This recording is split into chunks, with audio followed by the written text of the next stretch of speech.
Ever since movie companies started doing reboots of superhero movies, something has been eating at the back of my brain. I'd hear talk about, oh, these take place in different universes, or it's part of the multiverse. Okay, well, not really. I've seen other science fiction tackle the big theory of multiverses. I even went and did a little reading on it, try to get a feel on how it's supposed to work. There are a few different theories on the subject, but the one that the movie industry is alluding to is the one where there are an infinite number of worlds. One for every decision everybody makes. It's endless. There's this world, where I make the video about multiverses. And then there's a new world that spawned off where I thought the subject was too mind-numbing and decided to watch Sliders instead. And of course, there's the one where I actually make the video and my brain hurt so bad I shot myself in the head just to make it stop. Which one are we in? Just gonna have to tune into the news tomorrow to find out.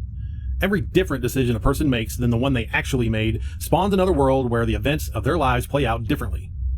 Subsequently, decisions made by others can affect your life and other decisions you will make going forward. It's a ripple effect. Some changes are minor and mostly unnoticeable, like deciding to drink the strawberry quick that morning instead of orange juice, which gave you gas and you farted in a crowded elevator with your boss standing in the corner. You may not lose your job, but you'll find that the talking and laughter abruptly stops as soon as you walk into a room. Not to mention your poor wife who was forced to drink the OJ. She was trying to get some pulp out from between her teeth, driving down the street, and fender bended a police car pulling out of the donut shop. Fines and damages are high. Her insurance skyrockets. She can't afford to keep little Marty in the private school making straight A's. He's now in public school, being taught he's a racist cracker that keeps the minorities oppressed just by having the white skin. Unable to deal with this realization, he turns to drugs and alcohol and gets a trans dude pregnant. Good Lord, make it stop. On the other hand, some decisions can be so bad, it not only changes your life going forward, it changes the world. Once there was this young man who had fantasies about world domination and race purity. He shared these ideas and aspirations with another man on a train once, in a slightly drunken conversation. The weary listener, after hearing the vile young man talk for what seemed like hours, came to the conclusion that this man was pure evil, and he would do the world a favor and pull out his concealed Ruger and end him, thus saving countless lives and stopping genocide before it even started. But no, in our world, he didn't commit to this act. He instead thought, nah, it will be fine. All completely made up, but you get my point. Now knowing how this theory is supposed to work, I can't in good conscience let the movie industry, and when I say the movie industry, I mean Disney and Warner Brothers, get away with the creative debauchery that's going on in the cinematic universes. Yeah, okay. It looks like the Spider-Man and Batman reboots laid the groundwork for the cinematic atrocities that are about to be laid at our feet. But for confusion's sake, let's just focus on Marvel for this video. Now with the reboots of movies, that means recasting.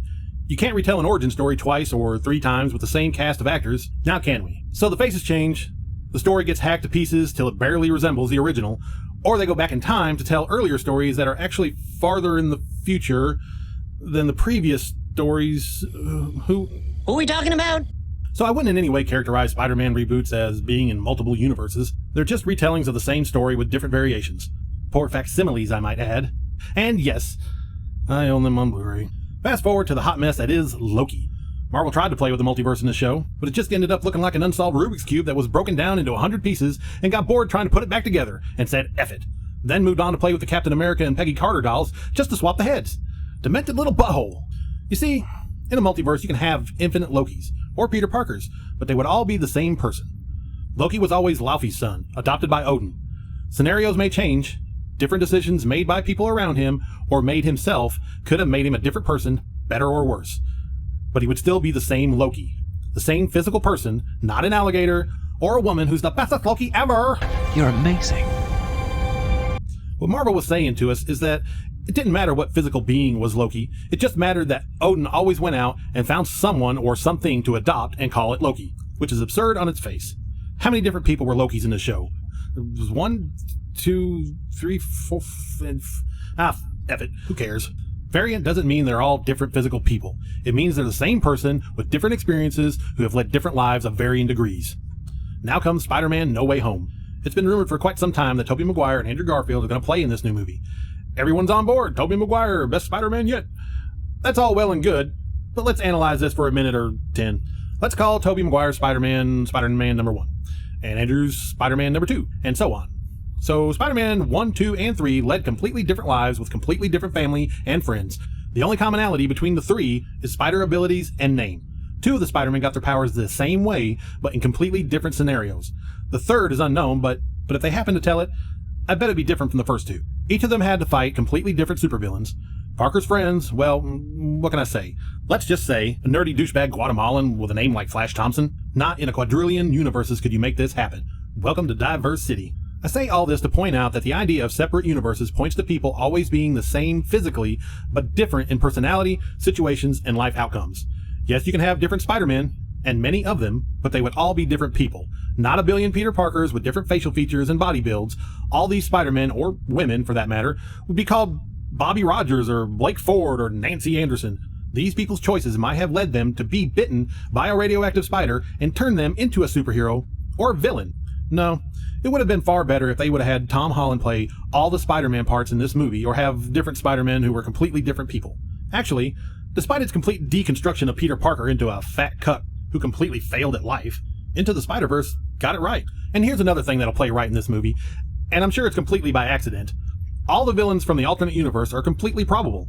Spider-Man number 3 has yet to see any of these villains or their alter egos, so Spider-Man's number 1 Doc Ock and Norman Osborn / Green Goblin can still be a thing in number 3's universe. We just haven't seen it. Also, a Spider-Man number 2 Lizard and Electro would not be a contradiction. But seriously, leave out Electro. I hated that version. Thank you, Alex Kurtzman. That no-talent ass clown. The movie companies do this not as an interesting plotline, but as a way to bring in well-known and loved actors and characters from past movies to bolster ticket sales. Because frankly, they don't have a lot of confidence these days in the movies they're producing. They've hurt the reputation of their brand. They've hurt the mouse, which in the past was something you just didn't do. That was the motto, don't hurt the mouse. But these days, it seems they take the mouse out back on a regular basis and pound the ever-loving beep-bop-boop out of him. Will Spider-Man No Way Home do well? Maybe. This isn't a critique of the actual film. This is just an observation of how multiverses work and how they are being misused. So, wait a minute. I have this other idea that's gnawing in the back of my brain. Man, I bet I have a lot of holes in there. Let's just say I was conceived on September 22nd, 1983. What would happen if my parents got in a fight instead and didn't make up for a whole week? Then I was conceived a week later. Would I be the same person? Would I look different? Maybe a little, maybe a whole lot. And if I looked completely different, would I still be anonymous? And would I still be making videos for YouTube? And what about all the people in my lineage? If one person in 1823 waited a month after the original conception time, wouldn't that make his son look completely different and put my entire heritage out of whack? My original 6 times grandfather came out looking like Ulysses S. Grant, but the variant came out looking like Martha Stewart. Would I even exist then in some form or another? The chances of that world's descendant becoming anonymous, the YouTube sensation, would be astronomical. Want to blow your brains out yet? I know I do. Anyway, did I just create a new equation? Genetics plus time equals unique human? Who knows? We'll let the brains figure it out. But then again, they can't really figure out what a gender is. Anyway, while you're waiting for the next amazing video, say a prayer for the world. Can't hurt.